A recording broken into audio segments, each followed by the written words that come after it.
Pada tahun 1974, terbit satu kertas yang merupakan antara kertas falsafah yang paling popular dalam dunia. Kertas tersebut bertajuk "Apa Rasa Jadi Seekor Kelawar" oleh Profesor Thomas Nagel. Dan bila kita dengar tajuk kertas ni, kita jadi macam, mana? Ini ke kerja geng-geng ahli falsafah ni? Thomas, would you please go look for a job? Why? Fikir apa rasa jadi seekor kelawar? Aku ingat budak 6 tahun je yang duk fikir apa rasa jadi Batman boleh tumbuk orang sampai separuh mati. Silap. Boleh menegakkan keadilan. Ini kertas falsafah paling popular. Apa pun relax dulu. Ada sebab kenapa kertas falsafah ni dia sangat-sangat popular, dan yang paling penting kenapa dia sangat menarik.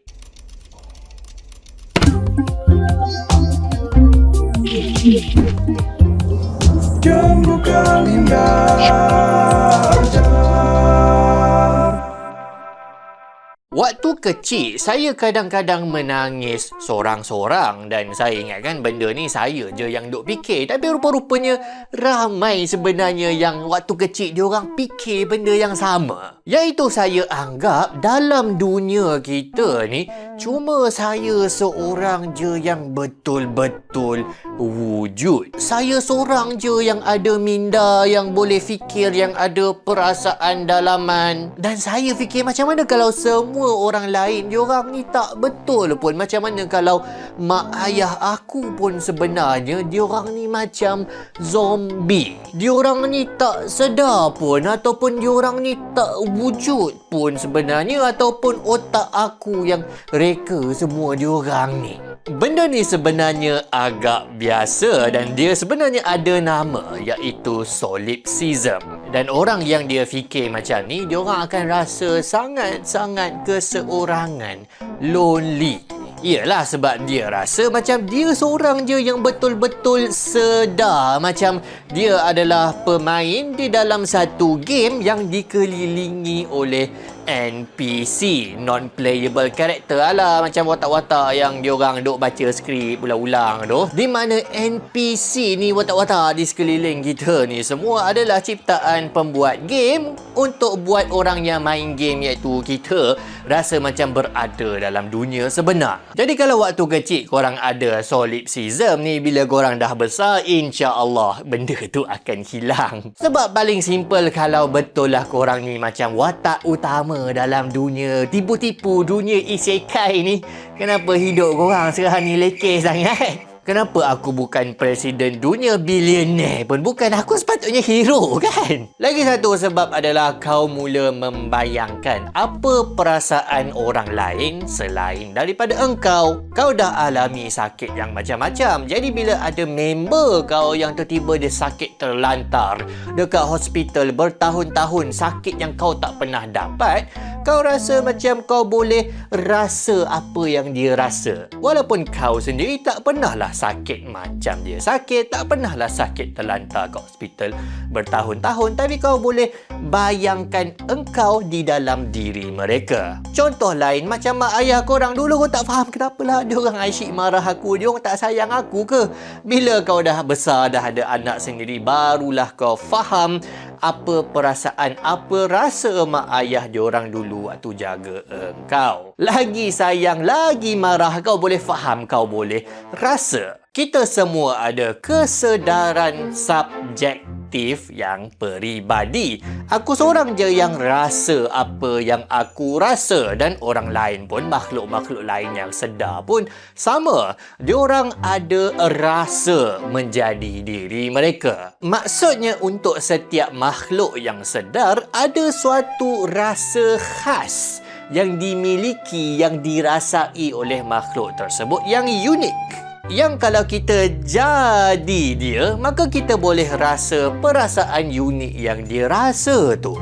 Contoh, katakan satu hari tiba-tiba korang jumpa gergasi tinggi 3 tingkat. korang bukanlah gergasi tu, tinggi korang pun kecil cinonet. Tapi korang boleh bayang, korang boleh cuba untuk rasa apa yang gergasi tu rasa kalau korang pun tinggi 3 tingkat. Senang je nak bayang. Korang bayangkan bila korang pandang bawah, korang nampak bawah korang tu pokok-pokok, bumbung-bumbung rumah, dan korang boleh pijak manusia sampai penyek. Tapi macam mana kalau korang jadi sebiji batu? Apa yang korang rasa? Korang bayangkanlah korang tutup mata dalam bilik gelap yang sunyi. Macam itulah batu rasa. Faham kan? Tak, korang tak faham. Itu masih lagi korang sedar, korang masih lagi rasa hidup, rasa jantung korang berdenyut, rasa korang bernafas dan korang rasa sunyi. Batu mana sedar, dia tak rasa apa-apa, dia tak rasa gelap, dia tak rasa sunyi. Jadi tak ada sesuatu rasa menjadi batu. Kita tak boleh nak bayangkan pun apa rasa jadi batu. Okey, sekarang kita balik pada tajuk awal tadi. Apa rasa jadi kelawar? Boleh ke kita rasa apa yang kelawar rasa? Apa nak isu sangat kan? Kita pakai je lah baju kelawar. Sekejap, baju kelawar. Kita tidur waktu siang, jaga waktu malam macam korang budak college. Lepas tu kita hidup, kita makan je lah serangga. Dan bila nak tidur, kita tidur tergantung terbalik dan kita bayangkan kita terbang dengan sayap. Masalahnya adalah itu kita bayangkan diri kita yang berperangai macam kelawar. Bukan kita rasa apa yang kelawar rasa. Sebab kelawar ada satu kebolehan yang tak ada langsung pada manusia, iaitu echolocation, gemelokasi. Di mana kelawar ni pada waktu malam yang gelap, dia menggunakan gabungan suara, gema dan telinga untuk dia hasilkan peta persekitaran pada mindanya. Kelawar tembak suaranya pada kadar 100,000 gelombang satu saat. 5 kali ganda jumlah gelombang yang manusia boleh dengar pun. Bukan tu je, untuk bantu dia bezakan objek-objek persekitaran, kelawar tembak bunyi dengan frekuensi berbeza pada satu masa. Setiap gelombang ini dipantul oleh objek-objek dengan berbeza-beza bergantung pada jarak, saiz dan bentuk objek. Lepas tu kelawar akan analisa gelombang yang sampai pada telinga dia dan dia dapat tahu objek yang besar, yang jauh dan objek dekat yang kecil. Objek dekat yang kecil tu kemungkinan besar serangga lah yang dia nak jadikan makanan dia. Subhanallah, hebatnya kelawar. Dan dah pasti manusia tak ada kebolehan ini pada panca indera kita. Kita tak boleh bayang apa yang kelawar tu rasa bila dia gunakan kebolehan gemelokasi dia ni. Kita tak pernah rasa macam mana rasa tu, kita tak boleh nak bayangkan sebab kita tak pernah ada pengalaman. Lebih kurang macam mana kita tak boleh nak bayang warna yang kita tak pernah nampak sebelum ni. Malah kita tak boleh nak guna apa-apa kamus pun, bahasa kita tak boleh nak jelaskan apa yang kelawar tu rasa.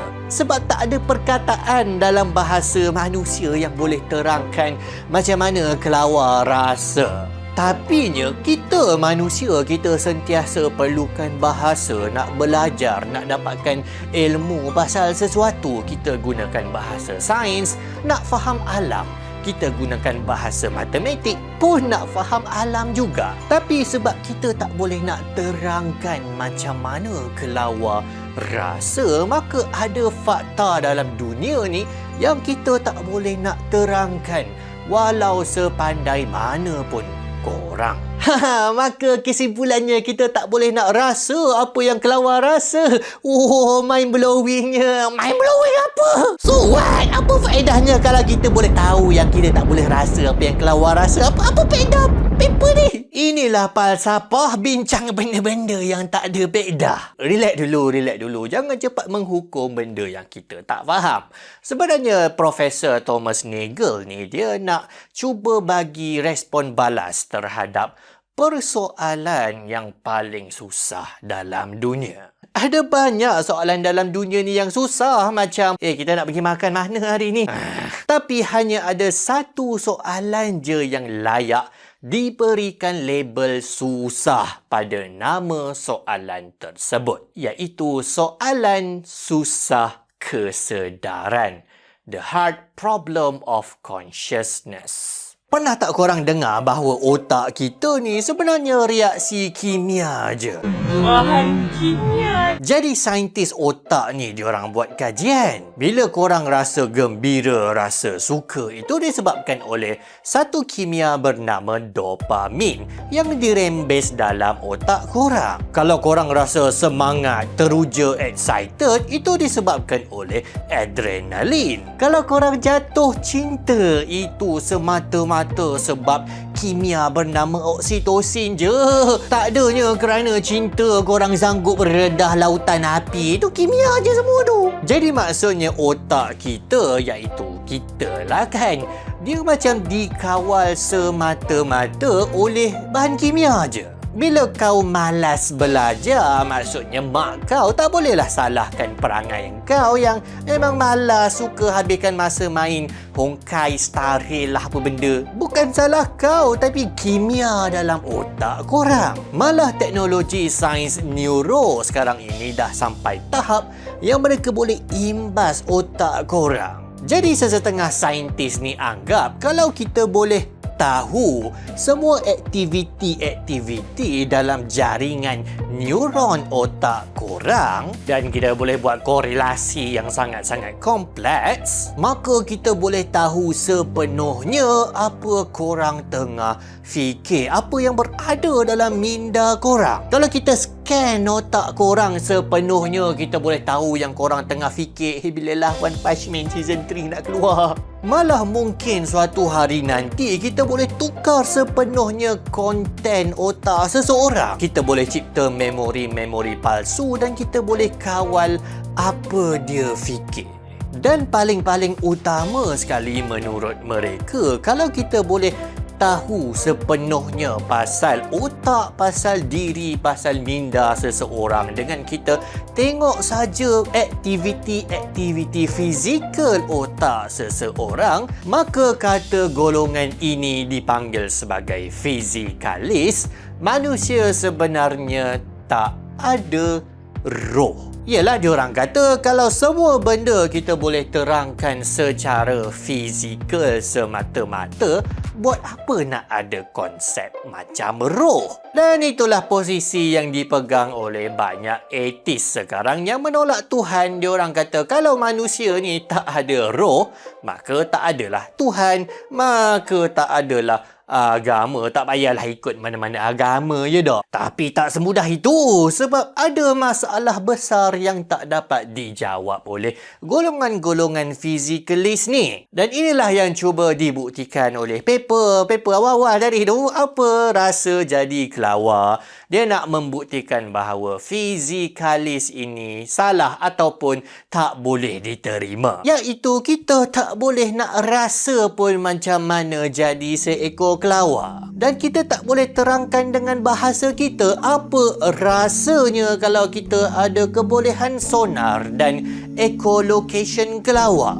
Dan kita tak ada cara nak akses pun kesedaran peribadi subjektif seekor kelawar, walau sebanyak mana pun kita tahu pasal otak kita sendiri. Bila ada benda yang kita tak boleh terangkan dengan fizikal semata-mata, maka pandangan golongan fizikalis tadi pun runtuhlah. Dan sebenarnya kan, sains ni dia tak menerangkan pun apa yang kita rasa secara subjektif. Bila aku terpijak Lego, sains bolehlah terangkan bahawa ada benda yang berlaku pada molekul pada tapak kaki aku dan ada signal yang dipindahkan dari tempat pijak Lego itu kepada otak aku. Tapi sains tak terangkan macam mana aku rasa sakit tu. Dan apatah lagi sains tak terangkan kesakitan yang aku rasa disebabkan pengkhianatan sepupu aku. Aku suruh dia kemas mainan dia, dia tak kemas. Dia pergi tengok Baby Shark versi Arab. Bermakna dunia fizikal dan dunia kesedaran, dunia mental adalah dua dunia berbeza dan ya, mereka berkait, tetapi proses fizikal saja tak boleh nak terangkan pasal roh kita. Dan ini diterangkan di dalam Al-Quran. Yas'alunaka 'anir ruh qulir ruh min amri rabbi wa ma utitum minal ilm illa qalila. Dan mereka bertanya kepadamu tentang roh, katakan roh itu dari perkara Tuhanku dan kamu tidak diberikan ilmu pengetahuan melainkan sedikit saja. Jap, tapi macam mana pula dengan robot? AI kan semata-mata fizikal dan dia macam boleh sedar. Jap, boleh ke AI sedar macam manusia? Haha, nantikan dalam video seterusnya.